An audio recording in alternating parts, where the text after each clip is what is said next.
All right, so here I am at the ink slab that has all the relief inks in front of me. Okay. The main ink that we use is this Caligo Safe Wash relief ink. It should say relief or block ink if it's the right ink, right? And all the ink, as I said, should be down here, but occasionally inks get mixed up. They get left over at the other inking slab. So make sure that you've got the ink that says relief on it or block ink. We've even color-coded the cans, and relief cans are supposed to have a blue dot on them. But of course, as we use them, that starts to get worn away or peels off, so don't rely solely on that. They come in cans or tubes. One other kind of ink that we may use is the Speedball Printmasters ink. Okay, we have a little bit of a supply of that when we start to run out of our main supply of Caligo. Okay. If you can't get that can, the lid off of the can because it's wedged on there, you can use one of our ink knives. There's ink knives all the way around the tables, okay, on the legs. So I'll use this ink knife, push that lid off. There we go. Oh, and this ink is in really bad shape. See that, right? It should be, when you open the can, you should have a flat, level layer of ink. And we should just take a layer of ink off the top. This ink has been dug down into. Now what happens with this ink is that it starts to skin over, right? So it has this big kind of clump in there of skinned over ink. It's really hard to get out, right? It's just this big dried clump with some fresh ink in it.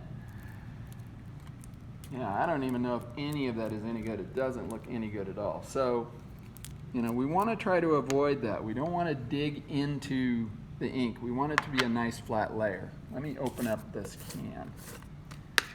It should look more like that, right? We just take a layer of ink off the top so that if it does skin over, then we can just peel that skin back and get to the fresh ink. Otherwise, we have to try to dig through piles of this to try to get any usable ink out of it.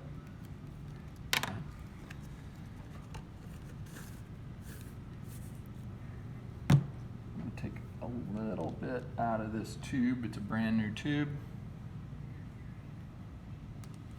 And I'll actually pull a little bit off the top of this so you can see how to do that. It's really easy. Just take your ink knife and just drag some off the top, right? Well, any ink we pull out, we can't put back in, right? I'll print with both of those.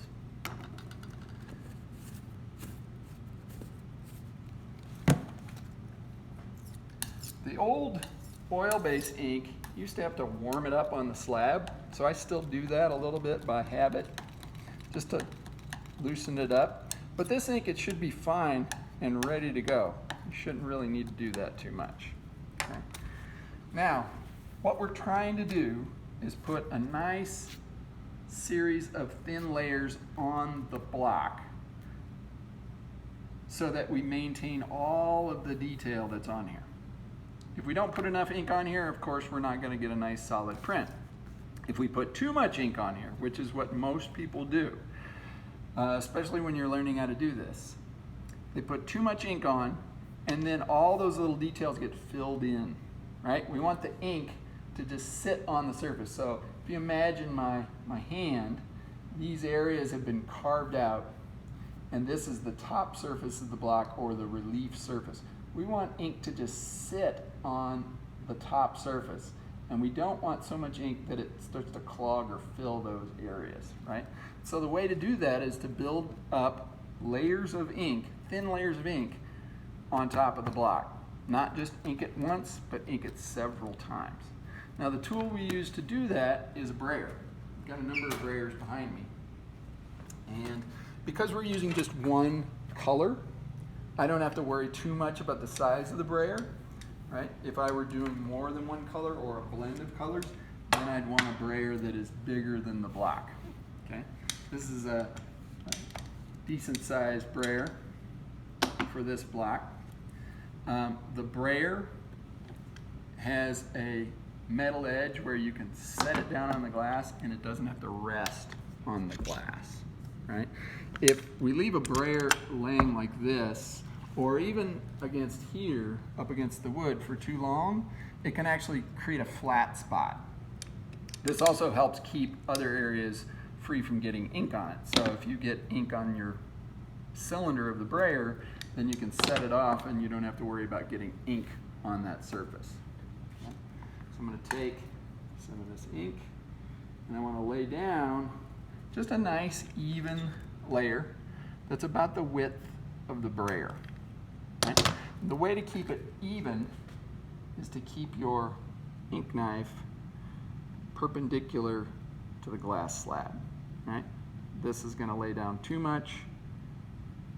Something that's almost straight up and down is going to help drag a nice even layer across there. Okay. So then next I want to get all of that ink evenly distributed across the cylinder. Okay? So that mark from here to here shows the circumference of the cylinder. So I want to go there and then past a little bit so that the next time I go, it hits in a new spot, right? So I'm not just back and forth, but I'm making a nice even layer of ink, right? I don't want to paint the table, right? I want to keep it in just one spot and just nice and even. Now, how much ink? Okay, most people use way too much ink. It is something that you have to pay attention to with your eyes and your ears and a bit with feel you develop with touch. So it should look just kind of soft and slightly fuzzy, and it should sound slightly like two pieces of Velcro being pulled apart. I add a little more ink. I don't know, can you hear that?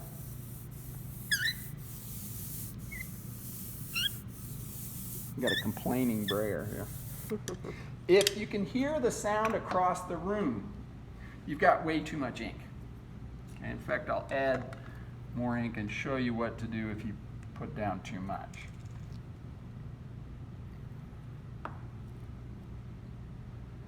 The problem here again is if we have too much ink, we're going to lose all that detail.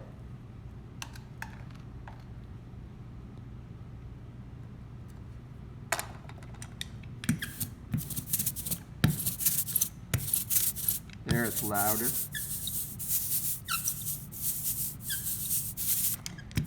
It has more of an orange peel surface. And this really isn't that thick still. I could add more ink. I've seen students where, you know, I can hear it way across the room and it's just way, way too much ink.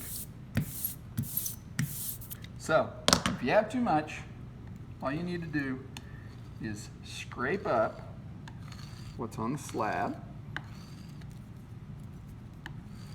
And what's on the brayer just needs to be redistributed. If you have an extreme amount of ink, then you might need to do this more than once. But I think we're pretty good. So it's just slightly fuzzy, like crushed velvet, and it's just a faint sound. Okay, so now I'm going to roll across the block.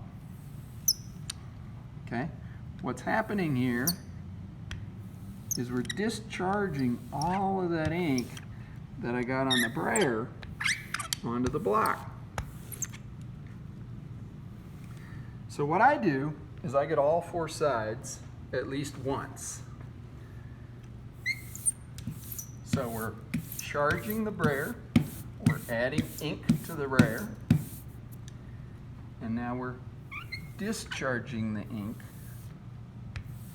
onto the block. again. And I'm going to add a little more ink. This makes sense, right? We're taking the ink from here and we're putting it onto this. And then we're taking the ink from here and we're putting it onto this. So it stands to reason we have to keep adding ink back to this area. So I get it nice and even.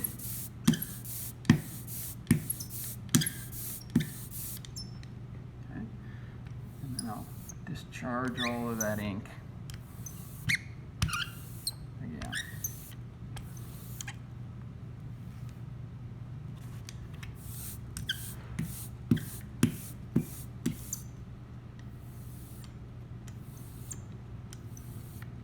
You may have noticed, and I'm going to get this one more time for good measure, you may have noticed that when I am charging the brayer, I am rolling it out quickly